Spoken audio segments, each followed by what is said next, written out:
Chapter 6. Soldier Running.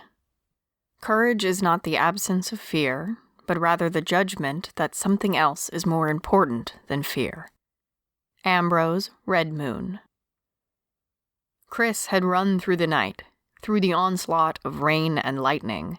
He kept running, heading south. He figured he'd made it at least 10 miles. He'd stuck to the roads and figured he could dive out of sight in time if he saw lights. The roads had all been empty. The signs for Route VV had given way to Highway U, and Chris saw that he was still heading south when the sun began to clear the clouds in the east. It was cold out, and his jacket was still damp, despite the rain having ended hours ago. His pants were damp too, but the rest of him was dry and warm from running. After months of being run from one place to the next, along with all of the latrine digging duty he'd been assigned, his body was in perfect condition. But even he had his limits. It was time to stop, rest, and eat some of the food he'd managed to squirrel away in the past few days. A stand of trees 100 yards from the road looked promising. Chris could see several evergreens. All of the deciduous trees were still bare, but he could create a nest at the base of the evergreens and be out of sight.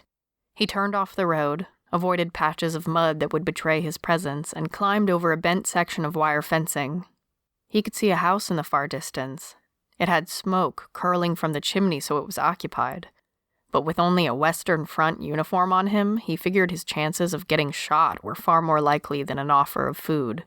Perhaps after he'd had some sleep and it was closer to dusk, he would reconsider his options.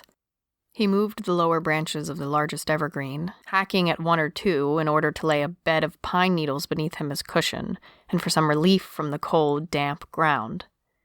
The last few months had prepared him for making do with little. He remembered the first few weeks after the troops had stormed Belton. From the stress and fear as they were herded south to the hard, cold ground he had shivered on each night, he had nearly been broken by sheer exhaustion.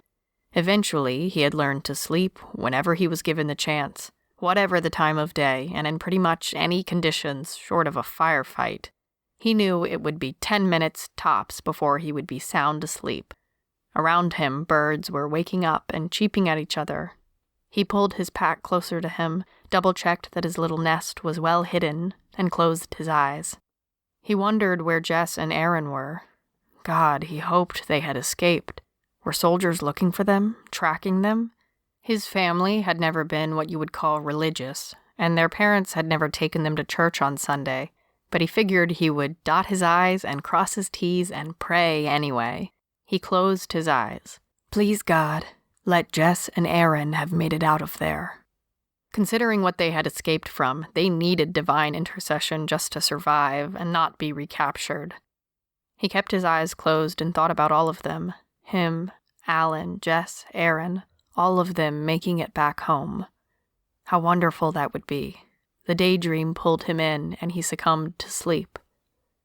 It was the dog that woke him. It sniffed him cautiously, wagging its tail slowly. The sun was slipping down behind another bank of clouds, and he could hear rumbling in the distance. More rain on its way. Chris figured that was good. It would keep the signs of his passing to a minimum. The dog sniffing him was a mutt, but she had a collar, so... Oh, no, this mutt was definitely a male. Chris wondered if he belonged to the occupants of the nearby house. He hadn't barked or given away his position, a fact for which Chris was profoundly grateful. A moment later, someone called out.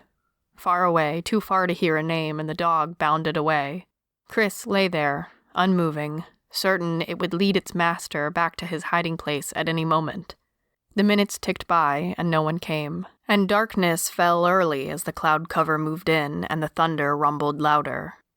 He slowly emerged from his hiding spot as the last of the light faded. The house in the distance looked old, and he hoped they had a root cellar or a smokehouse. Those were typically separate from the property and often had food stored in them. This late in spring, there wouldn't be much left, but he needed something besides the hard biscuits he had in his pack. Some part of him winced at the thought of stealing. That's what it was. But what would he do after the biscuits were gone? He needed clean water, too, and wondered if the rainfall had washed things clean enough to risk drinking from puddles. There had been no creeks in sight that morning. The wind had picked up and he could feel a few remaining damp spots on his pants. It wouldn't matter. If the thunder and the black clouds on the horizon were any indication, he would be soaked again in a few hours anyway. He walked slowly through the thigh-high grass until he reached the edge of a large cornfield. Only stubble remained from last year's harvest. Soon it would be filled with green again. Planting would begin in earnest in less than 2 weeks. His thoughts flashed to his family's garden in Belton. By late winter, his mother would be busy setting down detailed instructions for the rest of the family on where to plant and what. He could see her sitting at the kitchen table, gardening books scattered around her for reference. She would have numbered all of the raised planters in the yard and marked them clearly. When Dad finished tilling up the dirt and removing the weeds, Chris and Jess were always tasked with planting the seeds according to the diagrams she had painstakingly drawn during the last months. He smiled at the thought. She was forever muttering about companion planting and crop rotation as she marked, scratched out, and adjusted for new plants each year. Before he had found Alan, he had still held out hope they were still alive. But Alan had said nothing when asked, just looked at the ground and shook his head. If Jess and Aaron hadn't made it out, Chris's stomach roiled at the thought. Then there would really be nothing left to return to. Lost in thought, he had walked the entire length of the field and was now nearly at the house. He could see it in flashes of lightning. It was old, as he had hoped, probably late 1800s. The windows on the first floor were boarded up, and it looked as if one of the outbuildings had burned. The work of the Western Front soldiers, no doubt.